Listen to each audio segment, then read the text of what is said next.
Fake HOA cops stormed my porch and dragged my wife away like she was a criminal. But they didn't know she was CIA, and she'd been waiting for this moment with her entire backup team in place. Hey there. Where in the world are you watching from? Drop your city or country in the comments below. And if this video made you smile, feel free to subscribe and stick around. There's more on the way. It started like any lazy Tuesday. My wife Liv was sitting on the porch swing, barefoot, sipping her lemon tea and humming some tune I didn't recognize. The sun had just started dipping below the rooftops, painting the sky in a lazy kind of gold. I was halfway through mowing the backyard when I heard tires screech, not like a delivery truck, not like a teenager showing off. These brakes screamed like someone trying to stop the end of the world. I ran to the front yard, heart thumping. A black SUV had slammed to a stop just beyond our mailbox. No plates, no markings, just tinted windows and trouble.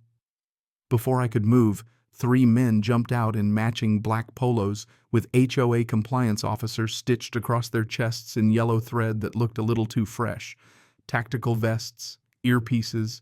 One even wore sunglasses at dusk like it made him tougher.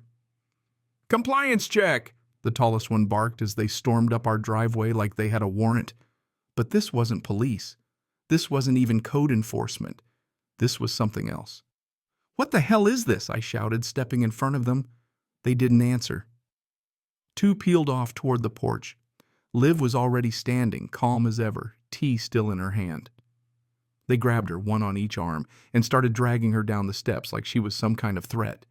"Hey!" I yelled, charging forward, fists clenched. "Get your damn hands off my wife!" The tall one blocked me with a stiff arm to the chest. "Sir, step back. This is official HOA business." My mind couldn't even process that. HOA? What kind of HOA needs a strike team? Liv didn't scream, didn't struggle. She just looked at me, dead calm, and winked. A soft, slow wink, like this was all according to plan. Then they shoved her into the SUV and sped off before I could get a plate. Gravel shot up into the air. The smell of burnt rubber stung my nose. I stood there in the middle of the lawn, heart racing, ears ringing. My wife had just been kidnapped off our porch by men pretending to be HOA officers, and she winked. I should have been calling the cops, freaking out, pacing like any normal husband would, but something about her face, how calm she was, froze me in place. She wasn't scared. She was ready. That's when I knew I didn't really know who I was married to. Not completely. And whatever was coming next, I wasn't just a bystander anymore. I couldn't move. The dust hadn't even settled from the tires yet, but I was still standing there like an idiot. The porch swing was still swaying. Her teacup was on its side, the contents slowly soaking into the cushion like it had no idea what just happened. But I did. At least I was starting to. Liv didn't scream. She didn't beg. She didn't even flinch. She winked at me. I replayed it in my head again and again, like some twisted loop. The fake officers, the way they moved in sync, how they knew exactly where to grab her, how to turn her away from the neighbor's doorbell camera. Professional, rehearsed. This wasn't some rogue HOA prank gone wrong. This was a mission. And Liv? She knew. That wink. It wasn't some desperate gesture. It wasn't panic. It was calm, steady, like she'd been expecting it, like she was signaling me. And now that she was gone, the weird little things she used to do started flashing back like puzzle pieces snapping into place. The way she always sat with her back to the wall in restaurants. The night she set up that smart home upgrade and told me not to touch the basement breaker. How she could repair a power drill, run a silent yoga class, and make empanadas all in the same hour like it was nothing. It wasn't just how calm she stayed under pressure. It was how she anticipated it. She was never surprised. Not even when that raccoon broke in through the doggy door and tried to steal our entire bread box. She didn't flinch. She just grabbed the broom and whispered, "Left flank," now like she was giving orders. At the time, I thought it was just quirky Liv. Now I wasn't so sure. My phone was already in my hand before I realized it. I called 911, told the dispatcher everything, the van, the uniforms, the fake HOA badges. She was calm too, but when I mentioned HOA enforcement, something changed in her voice. "Sir, I need you to stay where you are. Do not engage. Officers are on their way." What does that mean? I asked. My hands were shaking. She hesitated. We've had reports in your area. Impersonators. Possibly organized. Do not approach anyone claiming to be from the HOA until we arrive. Then she hung up. I looked around. At the porch swing, the teacup, the empty street. Liv was gone. But she knew this would happen. She planned for it. And I had a feeling I was about to find out just how deep this rabbit hole went. I didn't sleep. Couldn't. Not after what happened on that porch. I just sat there in the living room, the porch light still on, her empty teacup on the table, trying to figure out what the hell I was supposed to do. Every time I closed my eyes, I saw her face again. Calm, unafraid. That little wink, like she was already 3 steps ahead of the rest of us. Then something weird happened. The smart home hub in the corner blinked. It wasn't a normal notification. No weather update. No reminder to water the plants. It just flashed a simple phrase I'd never seen before. Pine protocol activated. I stared at it, confused. There was no sound, no alert. Just those 3 words, glowing in soft blue letters like it had been waiting. My heart started thumping. I reached out and tapped the screen. There was a quiet click behind me. I spun around. The bookshelf, our old, creaky bookshelf filled with cookbooks, puzzles, and the jar of screws we always said we'd sort, was now slightly ajar. A hidden panel, maybe a half-inch open, like someone had nudged it from the inside. I approached slowly and gave it a tug. The whole section of shelving swung out, revealing a shallow wall cavity. Inside, nestled in a foam-lined case, was a matte black steel box. My hands shook as I reached in and popped the latches. Inside the box, a slim laptop, a burner-style phone I'd never seen before, and a sealed envelope with my name on it, written in Liv's handwriting. I sat down on the floor. My legs didn't work right. The envelope felt heavier than paper had any right to be. I opened it with fingers that barely obeyed. The letter started simple. If you're reading this, I've been taken. Don't panic. This is part of the plan. Part of the plan? There's no easy way to say this, so I'll just say it. I work for the CIA, technically retired, but Pine Grove is part of an active investigation. The HOA is involved in something far bigger than it seems. Karen is not who she says she is. My breath caught. I read it again. And again. I didn't tell you because I couldn't. For your safety. But I need your help now. You're the only one I trust. Use the phone. Follow the instructions. And whatever you do, don't trust anyone from the HOA. I dropped the letter and leaned back against the wall. My wife was CIA. The HOA was a cover.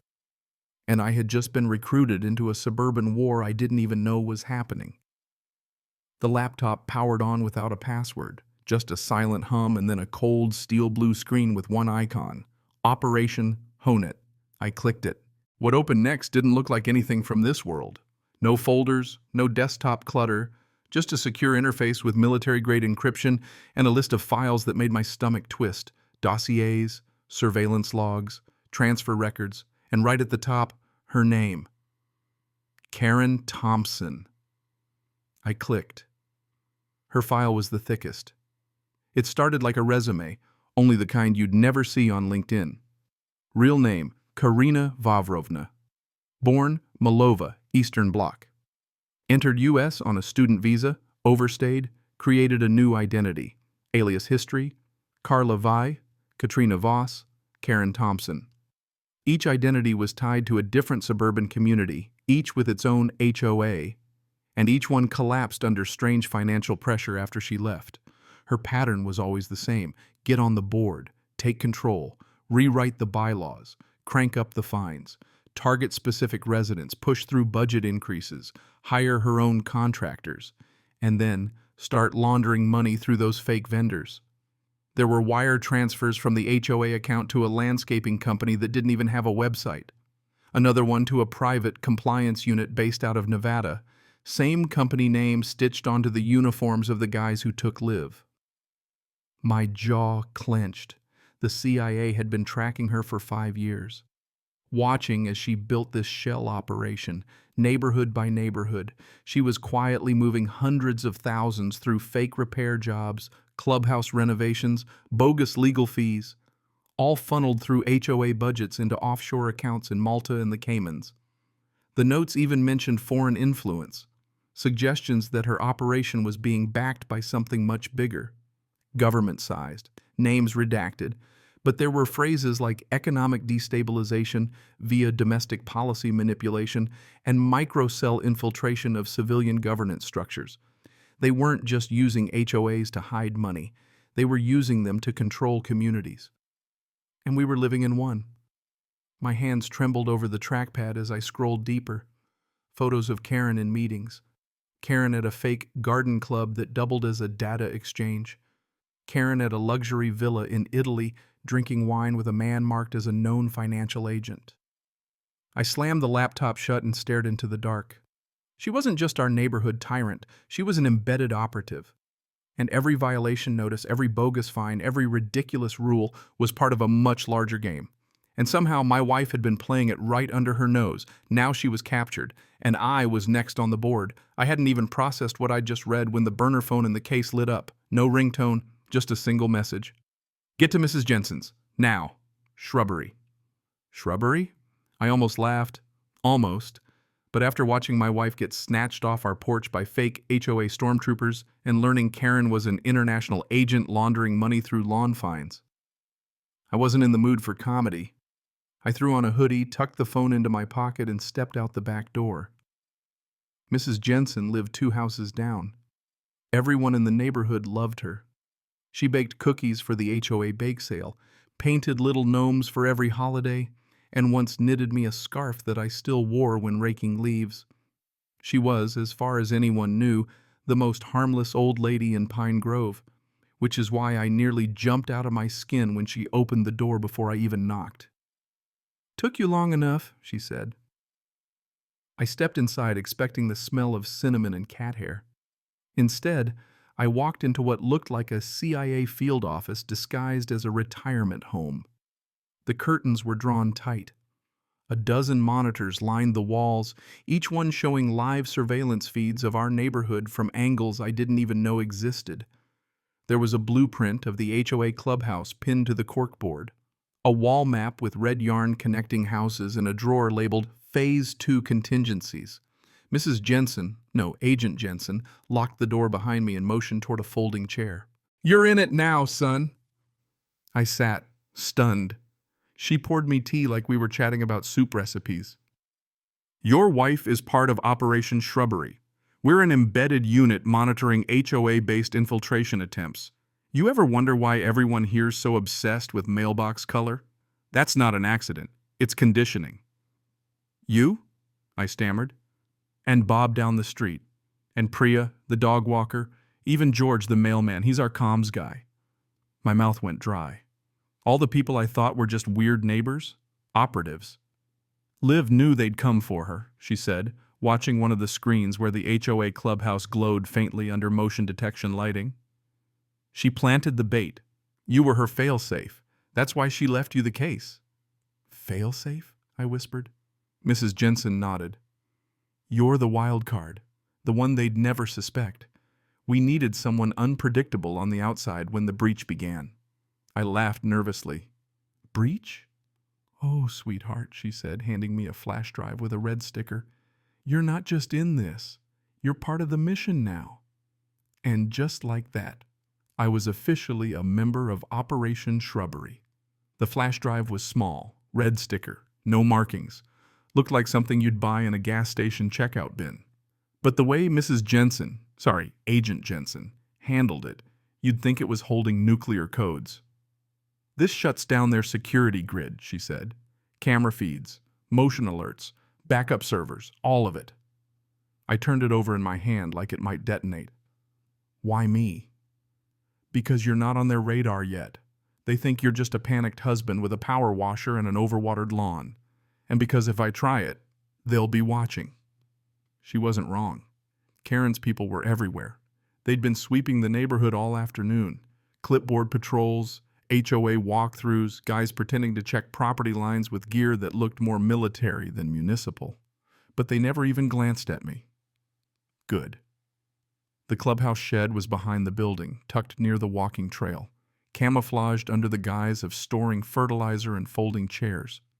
Inside was the uplink terminal controlling the entire surveillance system. Liv had rerouted part of it to our house months ago, said she wanted to keep an eye on things. She really meant everything. My job was simple: get the flash drive into the terminal, plug it in, wait for a green light, then leave like I'd never been there. Sounded easy, except for the two goons who liked to loiter by the shed in the evenings, smoking those budget cigars that smelled like regret and gasoline. Agent Jensen handed me a small black case. Use this. I opened it. Inside was a fake HOA badge, a clipboard, and a folded polo shirt with Pine Grove Maintenance printed on it in crooked letters. I'm sending you in as a utility subcontractor. Your cover is lawn irrigation inspection. Nobody questions the guy with a clipboard. I was still buttoning up the shirt when she handed me a radio earpiece. Bob's watching the cameras. If they start heading your way, you'll hear the code phrase "purple gnome." If that happens, you run. Got it? I nodded. By dusk, I was walking across the clubhouse lot like I belonged there, clipboard in hand, flash drive in my sock. I waved to a neighbor watering her petunias and gave a thumbs up to one of the HOA guards, who barely looked at me. The shed creaked open easy. I ducked inside, found the terminal under a fake lawnmower, and jammed in the drive. 1 second, 2. Green light. Done.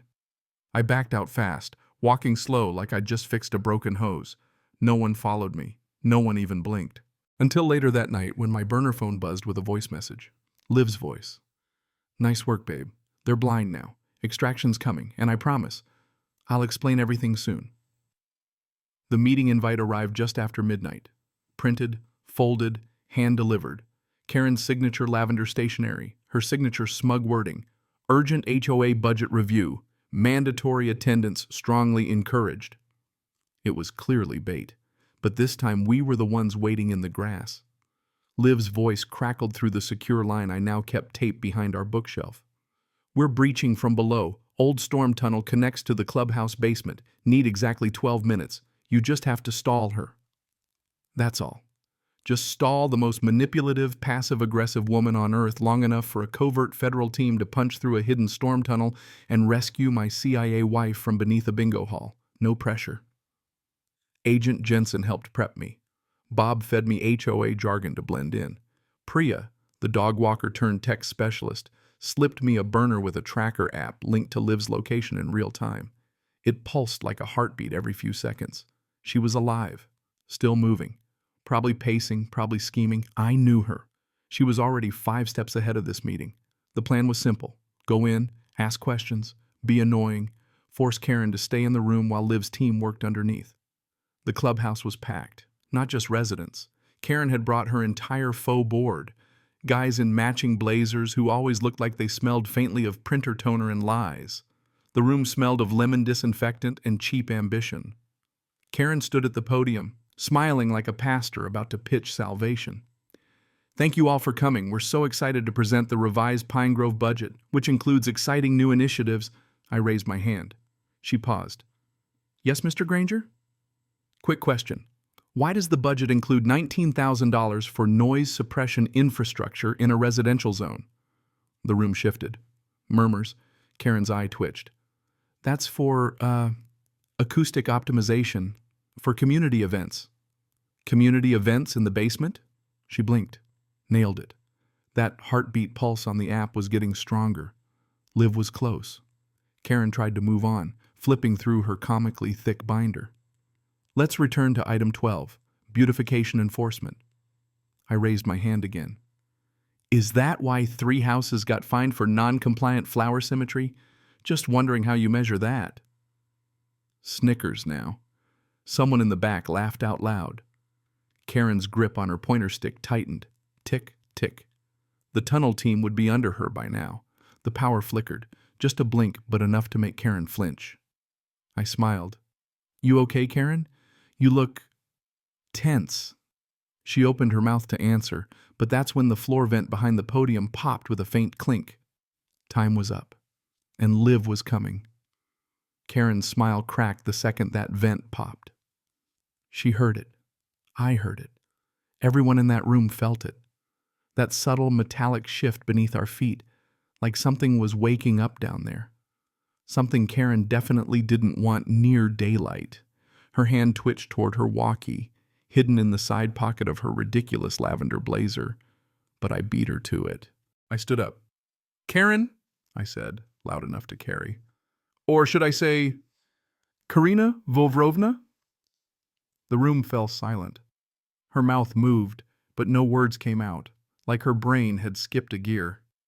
"I know who you are," I continued, stepping toward the front. "Born in Malova, multiple aliases, 5 HOA takeovers across 3 states, each one followed by financial collapse, missing funds, and conveniently timed disappearances." Someone near the snack table gasped. Karen laughed, but it cracked.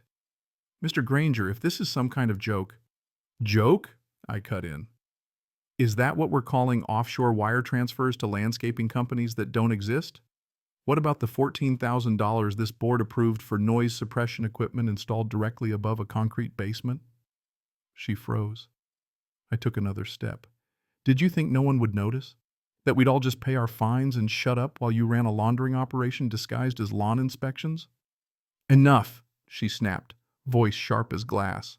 Her hand darted into the podium drawer. I didn't wait to find out what for. "Now!"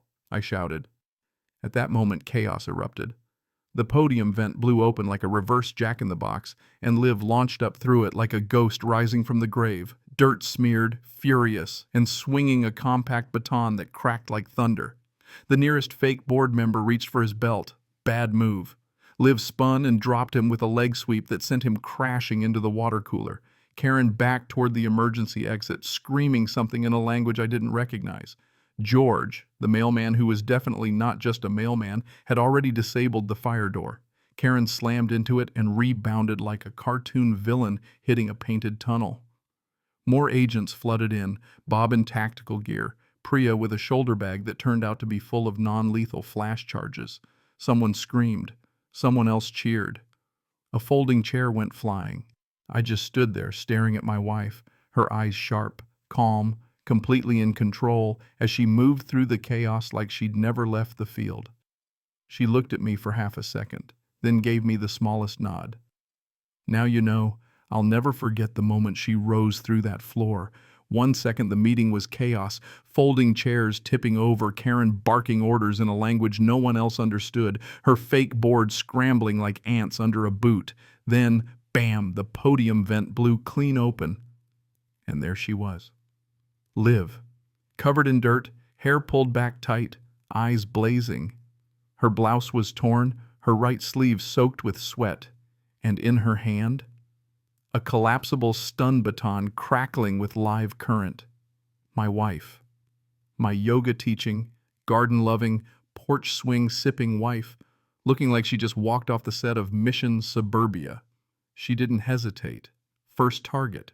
Karen's lead goon, the one who'd helped drag her off our porch. He lunged, but Liv spun, ducked low, and swept his legs clean out from under him. He hit the linoleum hard, breath knocked straight out of his chest. Second target, Karen herself. She tried to run, keys already in hand, angling for the back hallway. But Liv moved like a memory, silent, precise. She caught up, hooked Karen's ankle with the baton, and sent her crashing into a stack of HOA binders. Karen let out a startled yelp and scrambled backward, now cornered between the refreshment table and the community bulletin board. "You don't know what you're doing," Karen spat, voice shaking, trying to reclaim that same boardroom control. "I know exactly what I'm doing," Liv said, stepping over her, baton still humming. "I'm ending this." Outside, 2 black SUVs screeched into the lot. Not Karen's. Ours. Doors flung open. Agents in civilian gear but with tactical focus stormed the building, securing exits, cuffing the fake compliance officers one by one. The guy guarding the hallway surrendered the second Bob showed up holding what looked like a stun gun hidden inside a thermos. George stood by the clubhouse doors, mailbag slung over one shoulder, calmly flipping through a stack of papers as two of Karen's men were walked past him in zip ties. "You're going to want to read page 3, he muttered as they passed, not even looking up. I was still frozen near the snack table when Liv turned to me. She gave me this look, somewhere between exhausted and proud. Her hands trembled slightly as she clipped the baton back to her belt. And then she walked over. No words. She just hugged me. Tight. Long. The kind that says we made it, but also we're not done. Behind her, Karen was screaming as two agents cuffed her and read her rights. For once, she had no clipboard to hide behind. And everyone in that room knew, whatever game she'd been playing, she just lost. It didn't take long for the dust to settle, or so we thought. Karen was gone, hauled off in the back of an unmarked SUV, still shouting about bylaws and chain of custody. The clubhouse had been swept, the files seized, and the fake officers exposed. Neighbors peeked through blinds, whispers rippled down the cul-de-sac, and for the first time in months, Pine Grove felt quiet. Too quiet. 3 days later, a silver sedan pulled up to the clubhouse. Out stepped Ted, khakis so crisp they could slice bread, navy polo with a tiny Pine Grove HOA logo embroidered like it was a badge of honor, sunglasses on, clipboard in hand, and a smile so smooth it made my skin crawl. "Good morning," he called, waving like he hadn't just stepped into the aftermath of a suburban war zone. "I'm Ted, your new interim HOA president, sent by regional oversight to stabilize the board." Stabilize. Right. Liv stood next to me on the porch, arms crossed, lips tight. "I don't like him," she muttered. "He hasn't even said anything yet," I said. "That's the problem," she replied. "He walks like someone who's used to being listened to." Ted wasted no time. Within 24 hours, he'd announced new compliance guidelines, reactivated the clubhouse for official use only, and began scheduling property wellness checks. His tone was warm, but the fine print wasn't. The new rules were cleaner, vaguer, and even harder to challenge. No more garish mailbox colors. Lawn height, subject to interpretation. Driveway vehicle counts, based on observed frequency. It was Karen's playbook, just dressed in a better-fitting shirt. And the kicker? He wasn't elected. There were no votes, no signatures, no resident meetings, just a note posted on the bulletin board that said, "Temporary leadership transition per Article 12B, external appointment provision." Liv and I searched every bylaw we had. There was no Article 12B. Ted was a ghost in pressed dockers. We started digging. Liv called in a favor from Shrubbery, who still monitored encrypted traffic around Pine Grove. Within hours, we had our first clue. A private LLC, clean on the surface, had recently taken over several management roles for unaffiliated HOA groups across the state. Same signature, same format, same sudden leadership transitions. Ted was the cleanup crew. Karen had failed. But someone higher up had sent a replacement to smooth it all over and keep the real operation from unraveling. Only now, the neighbors weren't clueless anymore. And Liv? She was done playing defense. Ted had no idea what kind of quiet storm was waiting behind every bird feeder and garden gnome on this street. He thought he was taking over, but we were just getting started. Ted didn't waste time with subtlety. A week after he arrived, we all got embossed invitations in our mailboxes. Real fancy, gold trim, cursive font that screamed, "I'm insecure, but trying very hard." Pine Grove Community Reinstatement Ceremony, clubhouse lawn, Saturday at noon, casual elegance encouraged. The kicker? His name was listed as President Ted Carrington, HOA Level 3 oversight. Level what? Liv read it twice before tossing it into the compost bin. "He's testing us," she said. "He wants to see who salutes." But the neighborhood wasn't in the mood for salutes anymore. Not after what we'd seen. Not after Karen. So we did what any traumatized but mildly vengeful cul-de-sac would do. We threw a barbecue. On his big day. Every house pulled out their grills, smokers, and slow cookers. Kids made chalk signs. Someone dug up a bubble machine. It looked like a summer fair, but under the surface, it was a coordinated op. We called it the flamingo uprising. See, during Karen's reign, she banned lawn flamingos, called them visual pollution. So naturally, after her downfall, they became a kind of neighborhood mascot. A few popped up overnight, then a dozen, then hundreds. But these weren't normal flamingos. Liv and Shrubbery had modified a batch with motion-triggered dye packs, invisible UV powder that would only show up under a black light. They lined the walkway to the clubhouse just in case Ted made a dramatic entrance. He did, right on cue, wearing a blazer and boat shoes, clipboard tucked under one arm, and a smirk that could curdle milk. He walked down the path flanked by pink birds, completely unaware that every step he took was being marked. He took the podium, started in with the usual community, stability, trust. Then he reached under the lectern and hit a button. Thought it was a silent signal, probably to alert someone watching remotely. Instead, Liv had rewired the mic. A recording of his voice played through hidden speakers across the neighborhood. Get ready to move on the targets if they don't comply. The crowd froze. Then they turned. Phones came out, eyes narrowed. Ted's face turned pale. "It's fake," he stammered. Someone manipulated the audio. A chorus of "yeah, right" followed. Then old Mr. Davis stepped forward. "You don't belong here." Ted panicked, turned, ran. Right down the flamingo path. One bird triggered, then another, then all of them. Puff, puff, puff. Clouds of neon pink powder coated him head to toe like a glittery cotton candy explosion. He looked like a disco flamingo caught in a rainstorm. We never saw him again, but the sidewalk glowed pink under blacklight for weeks. And Pine Grove? We'd never been prouder. The pink dust finally settled. Karen was facing trial in a federal courtroom 2 towns over, charged with everything from fraud to impersonating a government official to laundering money through a fake mulch vendor. Her lawyer tried to spin it as aggressive community management, but when the prosecution rolled surveillance footage of her giving direct orders to detain residents over mailbox violations, the jury stopped blinking. She's going away for a long time. Liv, meanwhile, got promoted, not publicly, no big ceremony, just a secure envelope slipped into our mailbox one morning. Inside, a new ID badge, a thicker laptop, and a simple note that read, "You're off rotation. Oversight begins next quarter. Welcome back." She didn't say much about it, just tucked the briefcase into the linen closet and went back to pruning tomatoes like nothing had changed.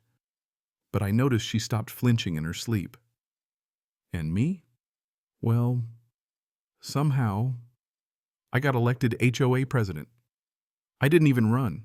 Someone nominated me at the first open meeting after Ted's pink powder exit. Before I could object, the vote was unanimous. I accepted under one condition. We burn the old rule book and write a new one, from scratch. First order of business? No more fines for things like aggressive tulip placement or emotionally inconsistent mailbox tones. Second, the flamingo clause. Every yard gets one, no exceptions. We renamed the clubhouse, too. It's now the Pink Flamingo Pavilion. The community threw a party. There was a DJ, a slip and slide. Liv baked her famous banana bread, which I now understand might also double as an explosive depending on the oven setting. For a while, everything was calm. The porch swing creaked again at night. Neighbors waved a little longer. People left their decorations up just because they wanted to. It felt like peace. But it never lasts. One bright Saturday morning, just as I was tightening the bolts on the swing, a moving truck pulled up to the corner house, the one that had sat vacant ever since Karen's lieutenant moved out, mid-investigation. Out stepped a tall woman in black boots, long trench coat, mirrored sunglasses that reflected the whole block. She didn't smile, didn't wave, just pointed at the movers and spoke in a language I didn't recognize. Liv leaned out the kitchen window. "Belarusian," she muttered.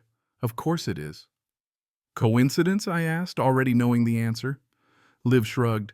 "Maybe, but keep the porch swing camera on." And just like that, the watch began again. Because peace in Pine Grove isn't the kind that lasts. It's the kind you protect. One flamingo at a time.